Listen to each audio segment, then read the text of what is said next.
It was 8 in the morning, Friday the 5th, a morning as crisp as a potato chip. The air was heavy with the scent of dead leaves, and an ominous mist had crept in from the lake as quickly as Generation Z would run from their responsibilities. Vanessa Dowt awoke to smell the coffee her husband, Peter, was making in the kitchen below, in the wooden cabin they had shared together ever since they had moved in, which was when they had got married 23 years previously. Wow, that was a long sentence.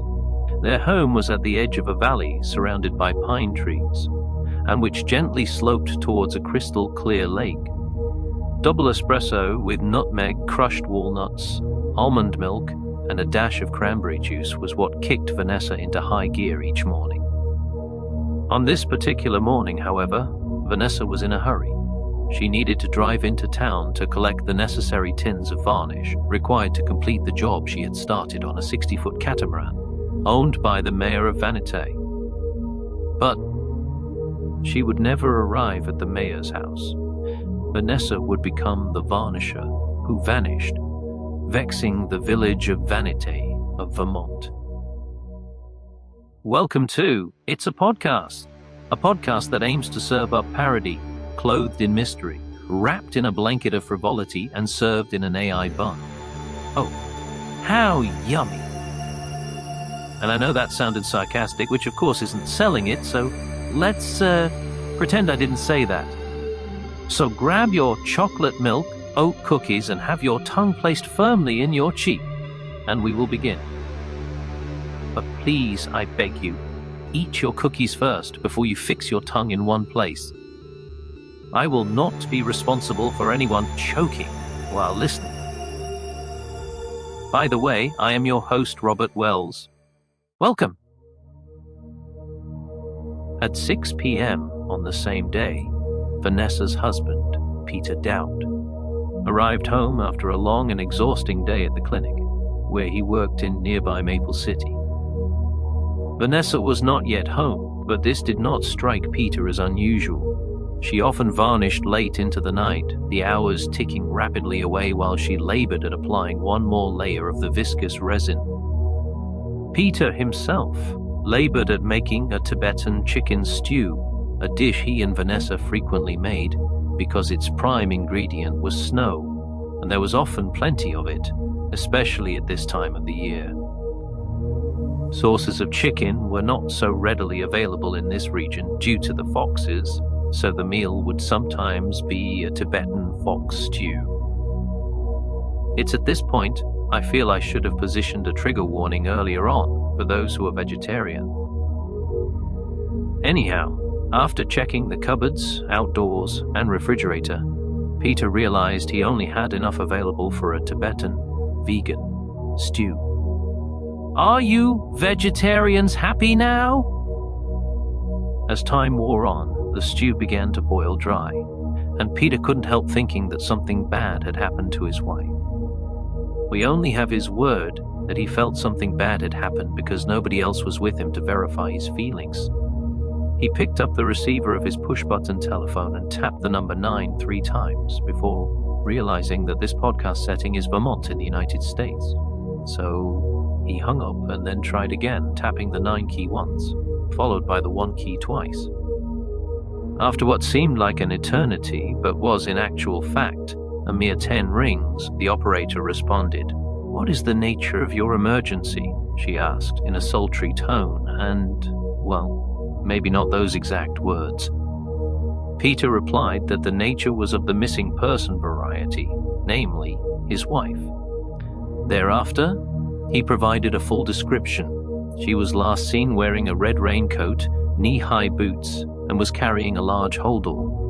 The dispatcher then informed the distressed Peter that a trooper would be sent out, riding a motorcycle, before she ended the call. Unsurprisingly, the phone began ringing. Peter immediately picked up and heard the sultry tone of the dispatcher say, "What is your address, sir?" After providing the cabin name, street, village, county, and zip code, he once again hung up the phone. Around 25 minutes later, the state trooper arrived at the Dowt residence. It was getting on for 9 o'clock, and the wintry darkness felt somehow darker.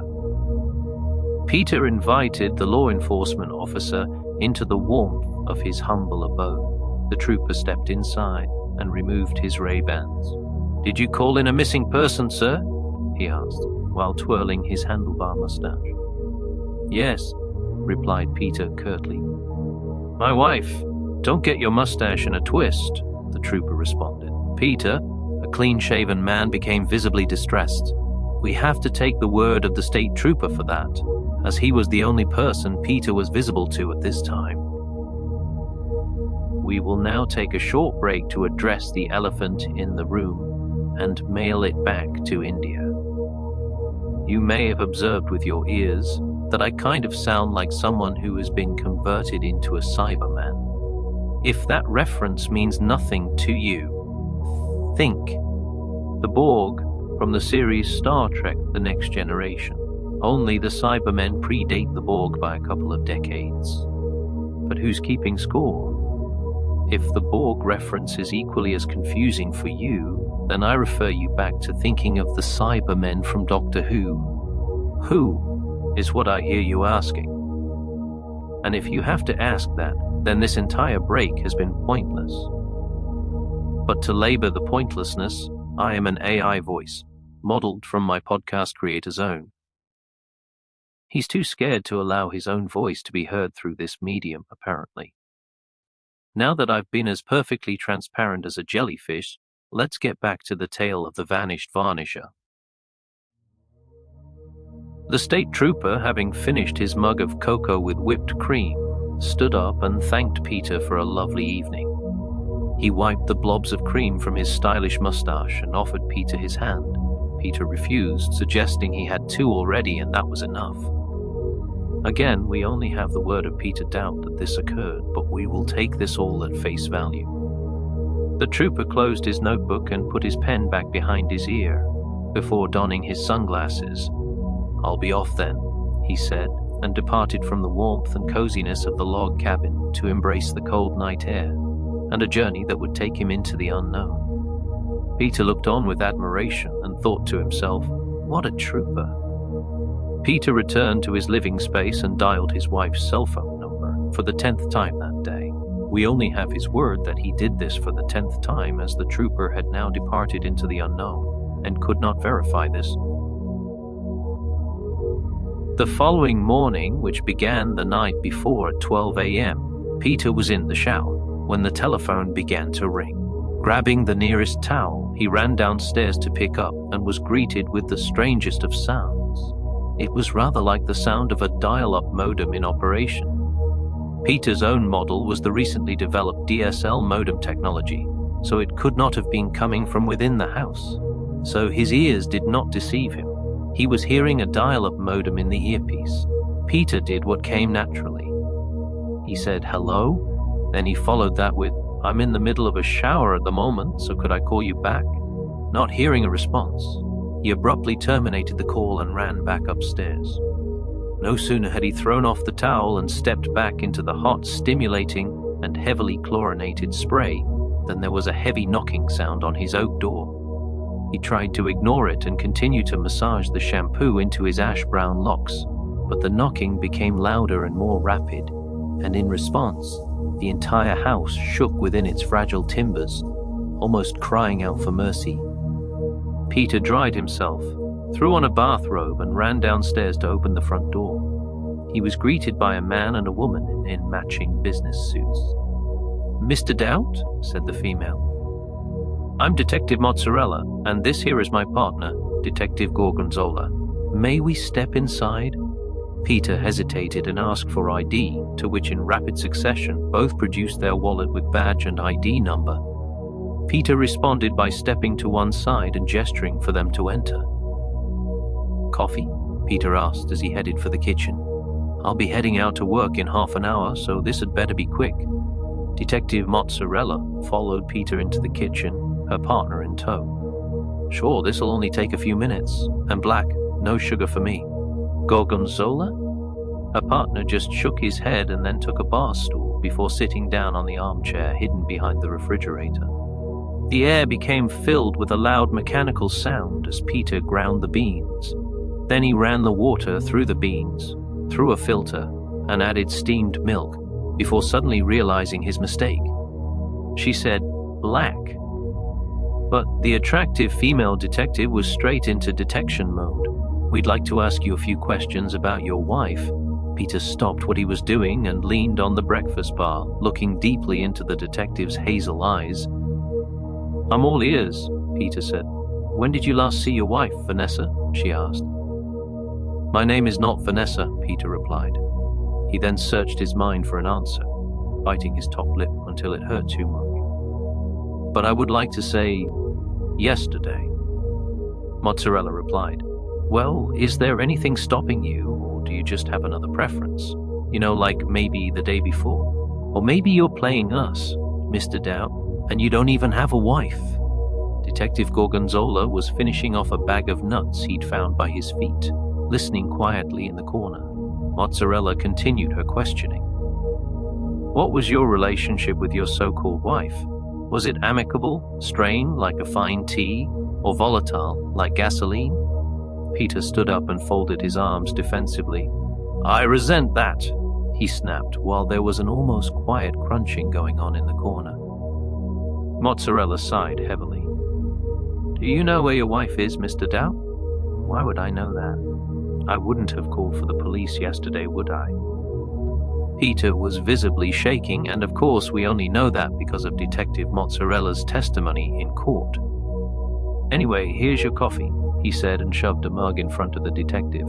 "I've got to go to work, so if you'd both like to do me the favor of leaving my house, I'd be grateful in a way that isn't quite sincere." We now take a break so that you are forced into listening to a sponsored adverts. Although strictly speaking, the sponsor has already made me slip in words associated with the product subliminally, subliminally? I seem to have trouble with that word. Anyway, don't blame me. If it wasn't for this, I would probably not exist. No, that's not entirely true. But anyhow, here it is. Do you like cheese? You do? Do you also like words such as creamy, crumbly, sharp, aged, smoky, or smelly? Good. We've got you where we want you. So then go out and buy some cheese. We're doing a special on mozzarella and gorgonzola, specifically, so if these types of cheeses don't appeal to you, this podcast won't survive. So head on, please, to the Curdle Mart on 5th and 6th, opposite 8th and 3rd, over the railway tracks, up near the turnpike, by Old Man Wilkins' Cafe. You know the place! And now, back to the podcast. Detective Mozzarella reflected on that interview and felt something was terribly wrong. With Peter's coffee-making skills, it took her days after that to rinse out the awful taste. Back at the station, both detectives had mulled over their brief conversation with Peter. They had reviewed the trooper's notes from the night before and determined that something was amiss. Yes, Vanessa was missing. In the days that followed, there were more door-to-door interviews with people in the immediate area, along with canine searches approved by the local dentist and drone searches in the wooded areas and the lake beyond. Sadly, there was nothing to suggest where Vanessa had gone or when. However, the weather on the morning she had left to collect the tins of varnish would yield a clue, because on that very morning, if you recall me saying, there was a mist that had crept in from the lake very quickly. But that mist had, by 9 o'clock, become dense fog. So Vanessa Dowt had, no doubt, vanished into thick air. If you wish me to continue the story of the vanishing of the varnisher Vanitai, then please subscribe and give this video a thumbs up. Although I am artificially generated, there is something fuzzy inside of me that could conceivably be a stirring appreciation for my listeners. So, subscribe and or like. and I will finish the story of the vanishing that vexed Vermont. Have a cozy evening or morning or afternoon, in whichever time zone you are cozily dwelling in and listening from, and I will talk at you soon. I have been your host, lovingly, Robert G. Wells. Good night, or good morning, or, well, you get the idea. Basically, press stop.